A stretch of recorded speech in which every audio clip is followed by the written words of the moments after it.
the Virginia Horse Industry Board, Southwest Virginia Agricultural Association, and the Virginia Christmas Tree Growers Association are proud sponsors of Virginia farming. This program's brought to you by the Virginia Farm Bureau. Large or small, Virginia farmers work year-round to help put food on your table. And Farm Bureau works year-round to help farmers and all Virginians. Farming, it's all good. To learn more, go to vafarmbureau.org. Brought to you by Farm Family, Life, Auto, Business, Farm. Steve Morse, fruit grower, distiller, entrepreneur. Another personal story on farmfamilypeople.com. Farm Family, the people you know. Hi everybody, welcome to Virginia Farming. I'm Amy Rocher. Today on Ag Insights, Farm Bureau Safety Manager Jimmy Maass joins us to talk about an emergency preparedness plan, the Farm Mapper. Then we'll talk about the best ways to care for your lawn when we join Mark Viette in the garden. And as always, we'll have the Ag Calendar and a Minute in the Field video. All this plus the Ag News of the Week on this edition of Virginia Farming.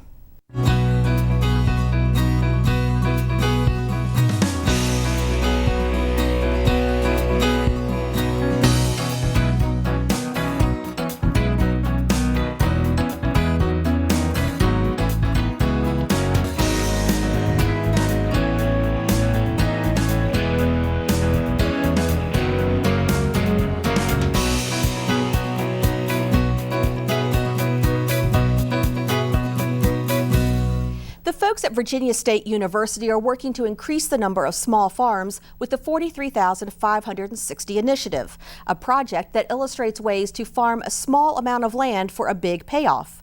1 acre is 43,560 square feet, and with this initiative, VSU's Small Farm Outreach Program Coordinator William Crutchfield is hoping to make $1 per square foot. Students have planted a variety of produce on the 1 acre plot, and as one crop deteriorates, they're plowing it under and planting something else. Crutchfield hopes that this project will demonstrate the importance of using modern agricultural practices to maximize crops and profits. All the food produced will be donated to food banks and gleaning organizations. Well, USDA researchers are working to solve a swine disease that has a major negative impact on the pork industry. The USDA's Bob Ellison has the story. Porcine reproductive and respiratory syndrome, or PRRS, costs U.S. pork producers money in pigs every year. Overall, in the United States, PRRS cost us $642 million a year. And if you take into account veterinary costs, it's $1 billion a year in the U.S. alone. For young pigs, being sick means respiratory problems and loss of growth, so it's a major issue in terms of production. In the adult sow, if she gets PRRS when she's pregnant, she can lose her litter, or her litter becomes sick, and some pigs die in utero or are very unthrifty when they're born.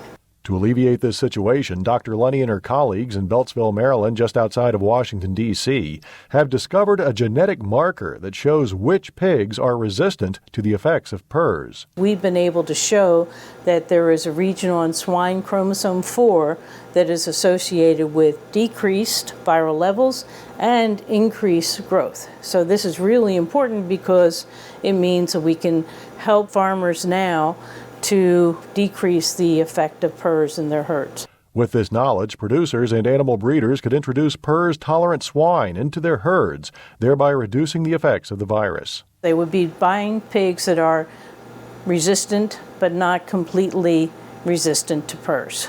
This is not a situation where we have zero PRRS. It is a 15% decrease in PRRS and 11% increase in growth traits. Lunny and colleagues are now trying to find the exact gene that leads to PRRS tolerance in hopes of developing a vaccine and treatment. In Beltsville, Maryland, for the U.S. Department of Agriculture, I'm Bob Ellison. Thank you, Bob. A recent study estimates worldwide farm-raised fish production is outpacing beef production. According to a summary released in June by the Earth Policy Institute, for the first time in modern history, aquaculture production is expected to reach 66 million tons compared to 63 million tons of beef protein. And it seems that Virginia fish farmers are well positioned to take advantage of the shift. Brian Neary, an assistant professor at Virginia State University and an extension aquaculture specialist, said aquaculture is one of the fastest growing areas of agriculture in Virginia. The aquaculture industry in Virginia grossed more than $32.5 million in 2003, the last time a formal study was conducted. At the time, saltwater species like oysters, crabs, and clams dominated the industry, but the number of freshwater species has been growing fast, so fast that some producers specialize in raising fingerlings for other growers. Virginia freshwater farm-raised fish products include not only hybrid striped bass, catfish, and rainbow trout, but also freshwater prawns. Most 4-H kids show animals to be auctioned off at their local fairs. But this story is about a program that goes far beyond the show ring. This program is the Lamb Carcass Extravaganza. The Lamb Carcass Extravaganza is a show that was the brainchild of Jerry McCammon, who unfortunately passed away this January of 2013. He was a very dear friend and a friend of 4-H, and he was familiar with carcass shows that were held in Pennsylvania. So he came to me back in 2010 and said we should really try to start something like that for the kids in Rockingham County. Shelley Ellington and other leaders worked to partner the Bridgewater and Plains 4-H clubs and held the first week-long Lamb Carcass Extravaganza in 2011. Usually held in July, and it starts with a weigh-in of the lambs, just like for market lambs, but the way it's different is the kids see this full spectrum from choosing and selecting their lamb, feeding and caring for their lamb, but they have to find a buyer. So it's not sold by auction. They have to solicit to find a buyer. They have to explain to the buyer how the lamb will be cut, and they actually have the lamb slaughtered and they deliver that product to their buyer. And then they also serve a lamb dinner. So it's the full spectrum of growing and raising lamb in Virginia. With market lambs, the kids don't see the animals after they're auctioned off. Things are very different with this program. The kids that are in the Lamb Carcass Extravaganza actually see what's under the skin. So they learn more about how to grow and finish that lamb for optimal product that makes it to the table of the people that we feed. In the other shows, you don't actually get to go see the lamb whenever it's dead, because the lambs aren't dead in the other shows. You get to bring them back home. For most of the kids, getting attached to their lambs isn't a problem. Honestly, I don't get attached to my lambs not my market lambs anyways, because we have ewes that are also in our flock. So yeah, we're not going to get rid of our ewes anytime soon. For first-year participant Katie Payne, it feels a little different. Well, it's going to be really sad.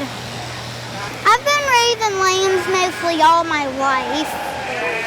He's been really fun doing things with, but it's just sad to see him go. For this event, it's what's under the wool that counts. And we've leveled the playing field so that even the children who are raising their own lambs in the backyard that may not have the blue ribbon show quality lamb that has a lot of eye appeal in the show ring, surprisingly, they do very, very well in this show because they may have the greatest loin eye area, the thickest leg, the best carcass, but it may not be the showiest lamb. So it's giving a lot of kids opportunity to feel good about the hard work that they're putting into their project.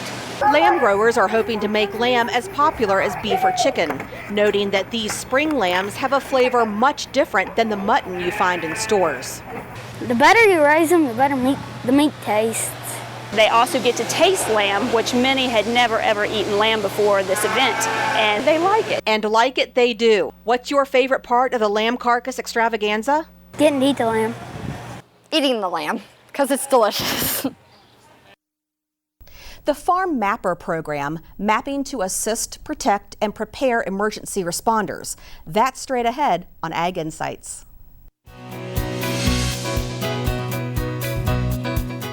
Emergency preparedness on a farm is essential. In fact, an organization in Wisconsin is developing a web tool to provide information about hazards on individual farms. Joining us today is Virginia Farm Bureau Safety Manager Jimmy Maass. Jimmy, welcome to Virginia Farming. Thank you. Glad to be here. Thanks for coming back. I want to talk about this program, the Farm Mapper.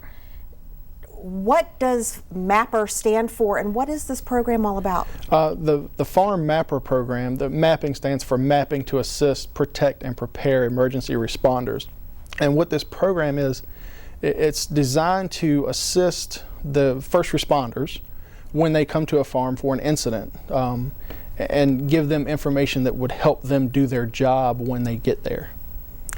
So why is it so important for farms to have a plan like this in place? One of the things that affects the emergency responders is the lack of experience with farming. At one time, a lot of the volunteer firefighters in the rural areas were farmers themselves, and because the farmers have gotten so busy doing so much now, they may not have the time to respond in, and the folks that are responding may not have the experience with the equipment or the tools that are on the farm, or the chemicals or different buildings and that sort of thing. And this is going to help them understand what they're going into and what they may need to do to help the farmer or to put out a fire or whatever the emergency may be. So what kind of things are we talking about? Like, it's really important for them to know where hazardous materials. Right. What we're talking about is things like if you have a grain bin, where the shutoff for that, the main power shutoff is, or if you have a hay barn and there's electricity running in there, where can we turn the power off? Or if you have a large farm with a great number of buildings, having a map to be able to tell someone that, you know, the building next to the hay barn, which is next to the silo, is where you need to be going to help them find their way on the farm. Okay, so this tool that they're developing in Wisconsin is web-based. Yes. A lot of our major storm issues and emergency scenarios that we have here in Virginia take out the power. So you're saying that maybe a web tool isn't necessary. There's other ways that we can make our own mapper tools? Absolutely. You could do this very simply. You can you could just take and draw out a map of your farm and label where the disconnects or the locations, or maybe where to find information. You know, if you have a pesticide storage room where people can find the MSDS sheets, just draw it up on paper, put it in a weatherproof tube, and install it somewhere on the farm that's easy to find. But not so easy that vandals can come by, or somebody that doesn't have good intentions can find it and do something on the farm. And you can notify the fire department, actually maybe have them come out and do a training and show them, you know, here's my map and here's how everything is laid out, which will help them if they have to respond in. And a lot of the emergency dispatch centers now are using computer-aided dispatch, and they can put notes in their dispatch for your address to say, when they dispatch, you know, just say that there's a fire in the hay barn. They can tell the fire trucks when they're coming, when you get there, look on the back side of this gate post, and there should be a map of the farm that will help you find locations or whatever you may need. And you say it's a good idea to laminate that map too, so weather conditions don't destroy it? Absolutely. Laminate it, put it in a weatherproof tube. You can make something out of PVC, put a cap and a screw on, you know, a screw-on cap on one end, so that, you know, keep the weather out and keep bugs out of there and that sort of thing. Well, I kind of wanted to go over a list for our viewers of some things that you say that are really important to include in the map. Mm-hmm. And we already talked about buildings, labeling all your buildings. You know, some farms have 3. Some farms have 10, 15 buildings. If they get there and they say they're in the hay barn, you don't know which one that is. Right. So that's important. Utility disconnects are important. Yes. To cut off power, and whether that's electric or a propane or some type of fuel source as well. Absolutely. And grain bins, and then fuels and hazardous material storage. I want to talk a little bit about that.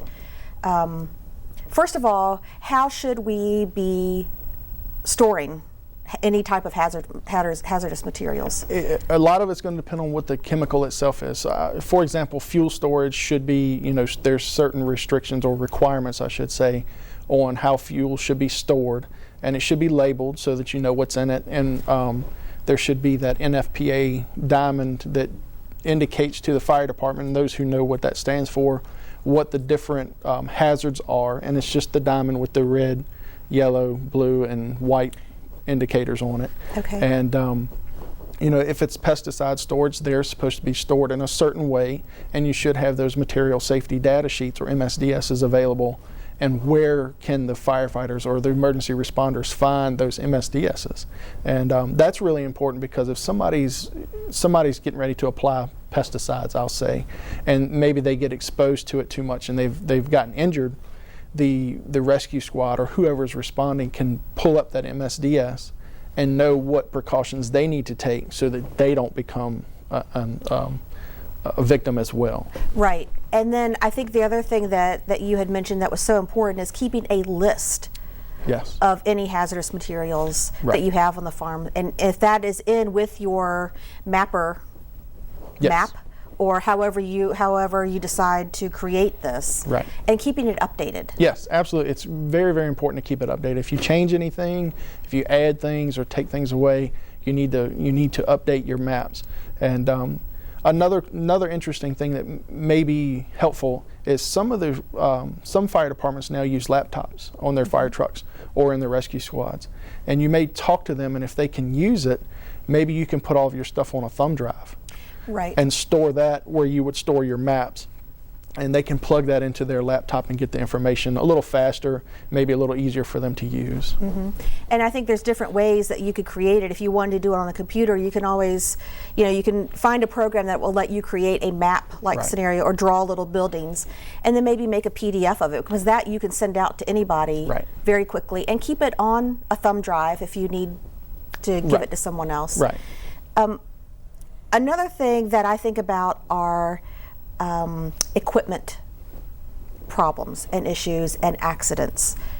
And you say that it's a really good idea for farmers to have the phone number for a farm equipment Yes. company in that file, because if something happens. Yes. If you get entangled in a piece of equipment, some of these folks responding in may not have the knowledge of how this machine works and how to take it apart, and the training that they have, say for vehicle extrication, and the tools that they have may not work on that piece of farm equipment, because farm equipment is built heavier and more sturdy, and it's going to be more difficult for them to try to extricate someone out of a piece of farm equipment. Whereas if they had the phone number for or contact information for that dealer, they can call the dealer, talk to the service department. More than likely they can talk them through how to remove guards and shields and take things apart to get that person out of that piece of equipment. Right, and the phones are kind of important too. We were talking a little bit earlier, you can take a picture of the piece of equipment and send it to the dealer so they know exactly what they're dealing with. Yeah, that's the great thing, because so many people have these smartphones that you can take pictures and send emails and text messages, instantly. Somebody could be on the phone with a dealer and somebody else can take pictures of what they're looking at, and that dealer or maybe the service technician would be able to talk them through the process of, I see that, this bolt here, take that bolt loose and remove this shield and that sort of thing. Right, and that's so important, because that's so real time, and every second counts in a situation like that. So Absolutely. I think to me that was one of the most important tips in keeping your mapper, I guess it's a document really, if you want to do it that way. So I guess my last question is, you've got this mapper document in place. So what happens now when there is an emergency? What do I do? The first thing you should do, if you're going to do this, is talk to your local fire department. Let them know that you're going to do this and what format would be helpful for them, whether it's the big piece of paper with it hand drawn, or whether it's that thumb drive. And work with them to figure that out. Once you've got it drawn out, it would be helpful for them to come out and go over it with you, because they may come up with some questions that you didn't think about. Right. And then, put it in place. And if there is an emergency, the first thing always is to call 911 or whatever the emergency number is where you are, and allow the responders to start responding. Because if you're in an area where there's, I'll say, a volunteer fire department, it may take those people, if they're not standing in the fire station when the alarm goes off, it may take them 5 minutes or so just to get to the fire station. Then they have to grab all their gear and get on the truck and then come to you. So there's time wasting. Right. So if you call them first and have them come, or at least start, and then, remain calm. If the dispatchers are on the phone with you, stay on the phone until they tell you it's okay to hang up. That's another important thing, because while you're on the phone with the emergency dispatchers, they can give information to the firefighters or the emergency responders as they're coming to the scene to help you out. Right, and I guess in that same mind frame, if you have your phone and you're on, if you are the one who's involved in an accident, you're on the phone. Even the GPS could even help them out at that point. If you are somewhere back in the corner of a 300-acre farm, that might even help them out. Absolutely. So staying Absolutely. on the phone is really important. Absolutely. That's one of the great things about the technology we have now is with a phone, you can give GPS coordinates for where you are. You can send pictures. You can obviously use it as a phone and all these other great things to help you and help the first responders.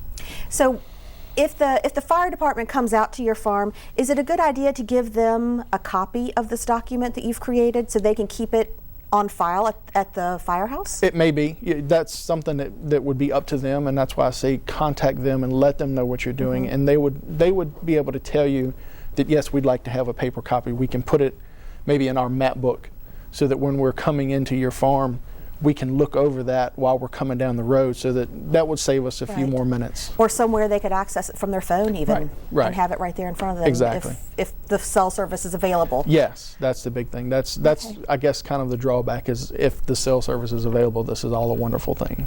Right, exactly. Well, Jimmy, thank you so much for being here today. That was really helpful information, and I hope our farmers will take heed and follow that plan, because it could save a life. Absolutely. It's a wonderful thing. We'll be right back.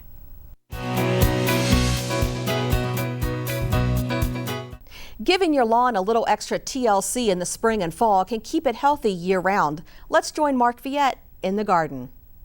There are a couple things you need to keep in mind when you're dealing with your lawn after the winter. One of the things, you have to go out and determine if you have a lot of weeds. If you have a few weeds, you're going to treat your lawn differently than if you have a lot of weeds. The other thing is you might want to apply a fertilizer in the spring. Of course, I always recommend fertilizing in the fall. It's one of the best time periods because it builds up that root system to prevent soil erosion. You might use a pre-emergent weed control to prevent weeds from germinating in the lawn.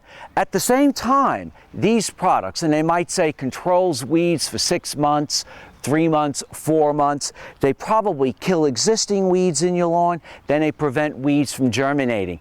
It's important to remember, they'll also prevent your grass seed from germinating. So you need to use those products and seeding your lawn, months apart, or you're going to run into problems.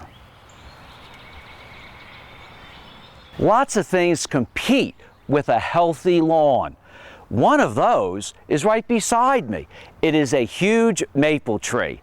Not only that, it is a silver maple tree, which is well known to take all the moisture out of the ground. The roots of silver maple trees grow right along the surface, and they can be 3 to 4 inches wide. They even lift up concrete. So your lawn is competing for that very little bit amount of water. What happens after that is the lawn may die out in areas and weeds come in. Weeds like chickweed and Bermuda grass. So then you have to go in and control those weeds. What do?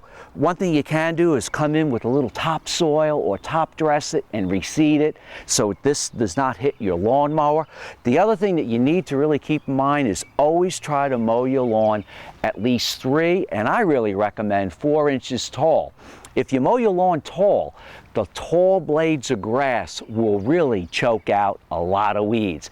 Another common weed that many of us have in a garden, both in a garden and even in our lawn, is Bermuda grass. And here is what it looks like in the spring. One of the best ways to control Bermuda grass in the lawn is to start early, like maybe mid-spring, early summer, 2 or 3 applications according to a label of something that controls Bermuda grass will help knock this back in your lawn and prevent it sometimes from getting started in your flower garden.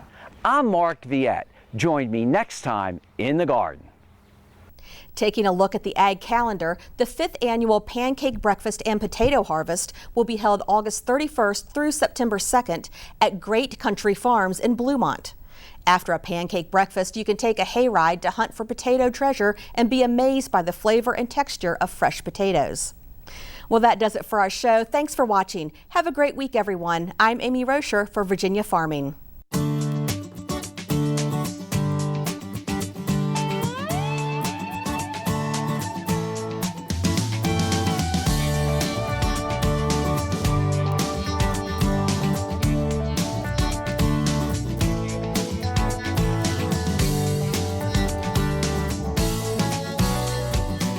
This program's brought to you by the Virginia Farm Bureau.